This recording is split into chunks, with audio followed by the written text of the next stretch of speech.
Have you ever noticed how some people seem to effortlessly attract the right opportunities, the perfect relationships, circumstances that just align? It's as if reality itself is responding to their presence, bending and reshaping to accommodate their desires. Now, here's the question that might change everything for you. What if I told you that this isn't luck, coincidence, or some mysterious gift that only a few possess, but rather a precise energetic state that anyone can learn to access and maintain?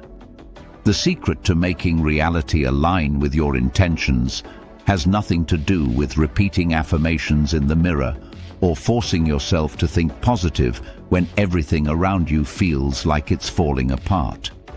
In fact, those approaches might actually be keeping you stuck at a lower frequency than you realize. But before we begin, do me a favor. Comment where in the world you're tuning in from. Let's light up the map. I want to see who's ready for this shift. And if you haven't already, hit subscribe and turn on notifications so you don't miss any of our future videos. Has this ever happened to you?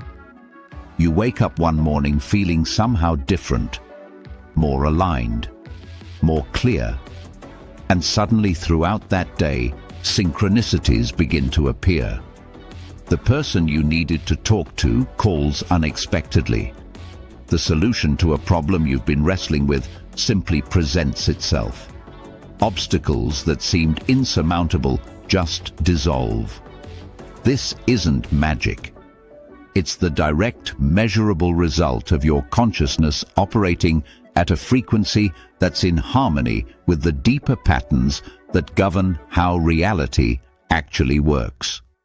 The ancient Stoics understood something that modern consciousness researchers are only now beginning to fully appreciate. There's a deeper layer of reality beneath what we perceive, a unified field of patterns and principles that shapes how we experience everything. And here's the critical insight. The way your personal consciousness interacts with this deeper field determines everything.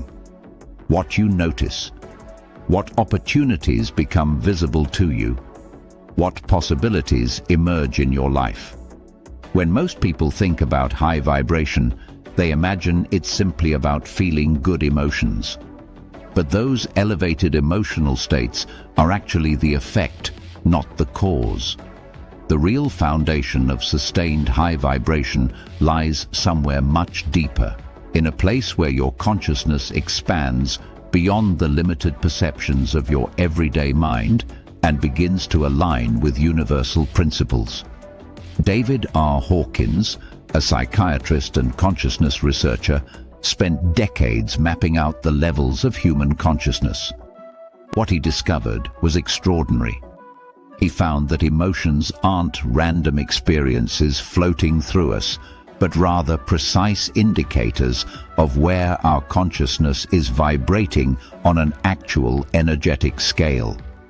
At the bottom of this scale, you find states like shame, guilt, apathy, and grief, calibrating between 20 and 75.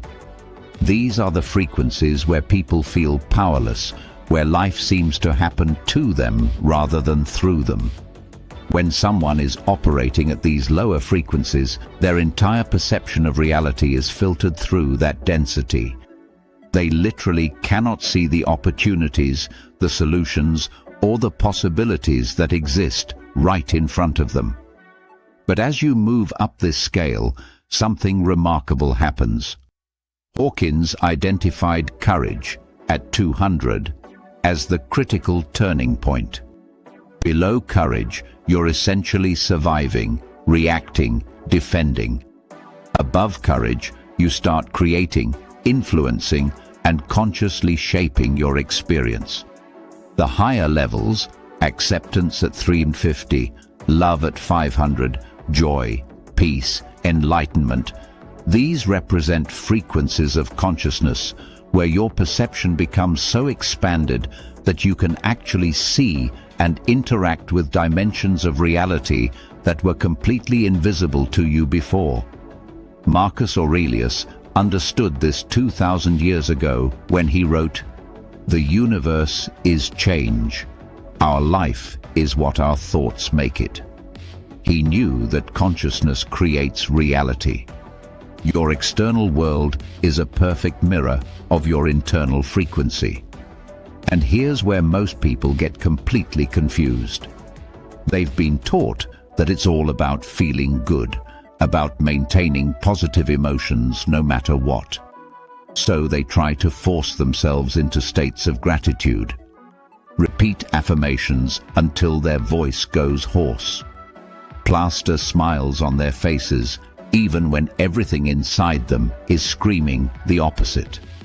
That's because you've been given incomplete information about how vibration actually works. The real core of your vibration isn't your emotions at all. Your emotions are messengers. What's really determining your frequency is your state of consciousness itself, which is shaped by the invisible architecture of beliefs, convictions, expectations, and identity that you've been carrying around. When you change that foundation, when you expand that consciousness, everything built on top of it transforms naturally and inevitably. Here's the hidden truth. The whole good vibes only mindset is actually trapping people in lower frequencies while making them believe they're spiritually evolved.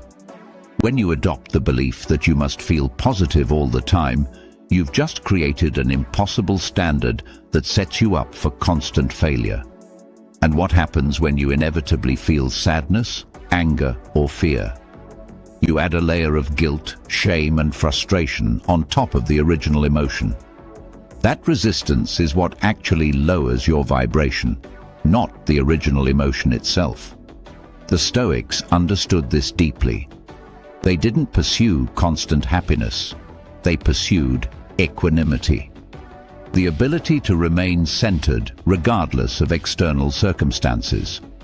True high vibration is about developing a consciousness that can hold space for all emotions without being dominated by them, without losing your center.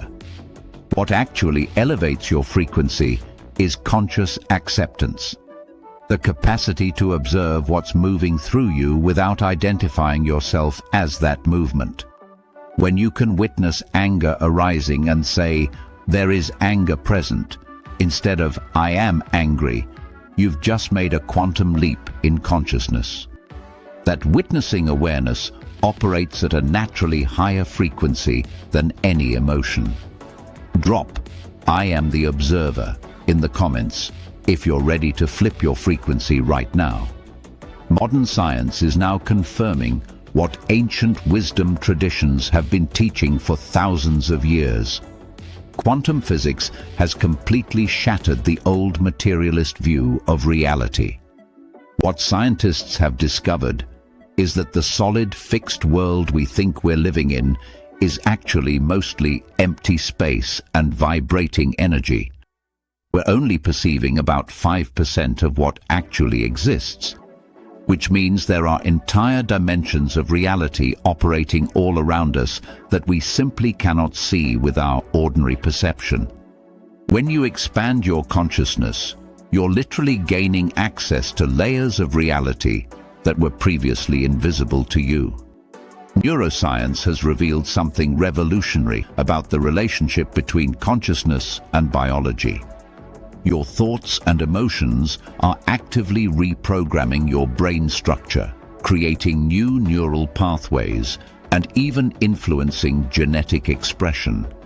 Every time you make a conscious decision to observe your patterns instead of being swept away by them, you're literally rewiring the physical hardware of your brain. And this brings us to the most profound shift possible. The moment when you realize that everything you've been calling I is not actually who you are. The ego, that constructed sense of self made up of your history, your wounds, your beliefs, your fears. This is a severely limited version of what you actually are. Here's a question that can change everything. When you feel angry, Who is it that's angry? When you notice a thought passing through your mind, who is the one noticing? There's the anger, and then there's the awareness of the anger. Which one is really you? Epictetus taught, "You are not your thoughts, you are the awareness of your thoughts." That distinction is the difference between being trapped at 150 on the Hawkins scale and operating at 350. When you access that observer consciousness, dense energies that used to grip you for hours or days begin to dissolve almost immediately. You're no longer trapped in the drama of the ego story. You're the space in which all stories arise and fall away. When a dense emotion arises, let's say it's anxiety about a decision you need to make, the old pattern is immediate identification. I am anxious. In that identification, you've just collapsed your consciousness down to the level of the emotion itself. But there's another way. You notice the anxiety arising, and instead of collapsing into it, you create a tiny bit of space. You say internally, "There is anxiety present in my experience right now." You haven't denied the emotion, but you also haven't confused it with your identity. Then you welcome it without judgment. Every emotion carries information.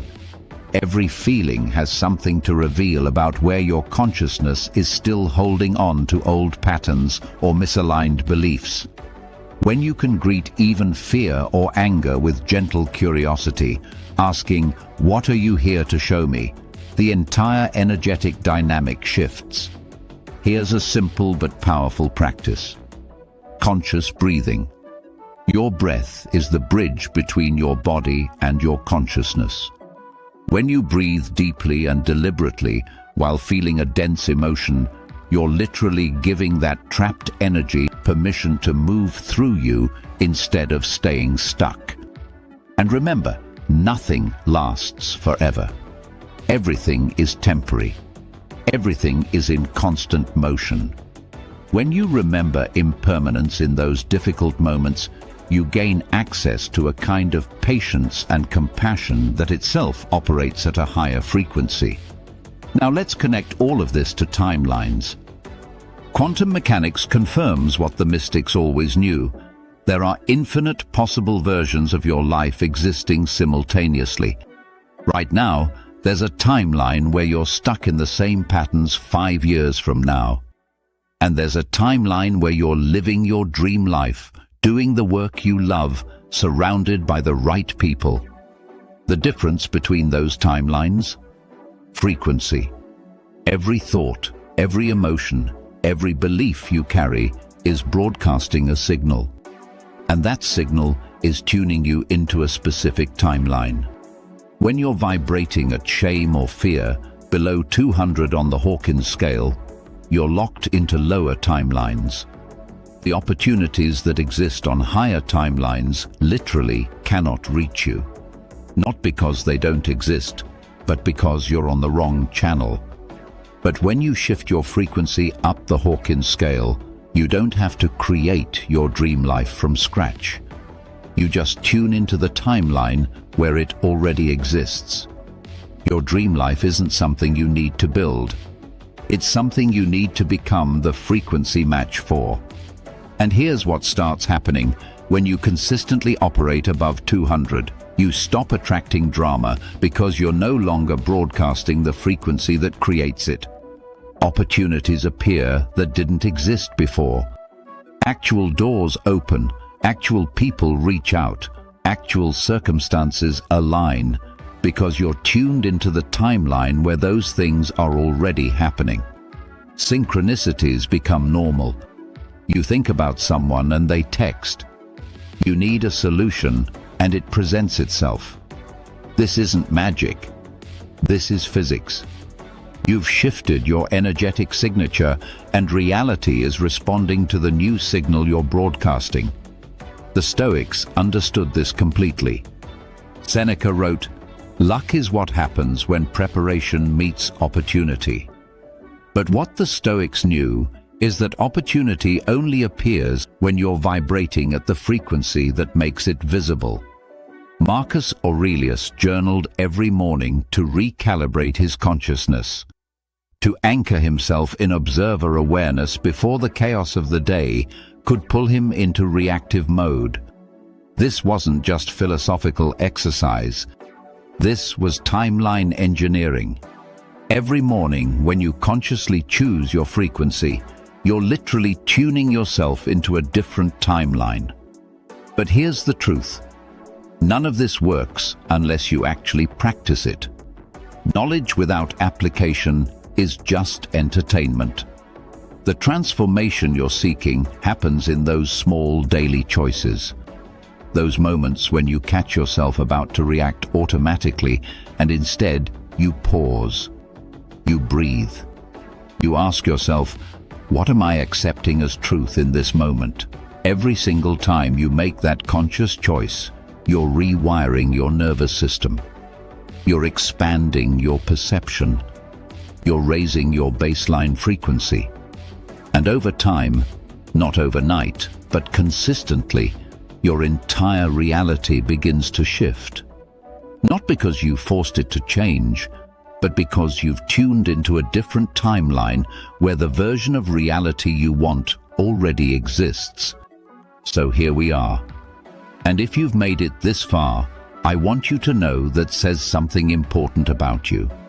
Most people would have clicked away after the first minute, looking for a quick fix or an easy answer. But you stayed because you recognized that real transformation requires depth and understanding. If this resonated with you, hit that like button. It helps this message reach other people who are genuinely searching for this kind of understanding. Share this with the friend who's stuck on low. Give them the upgrade. They need to hear this.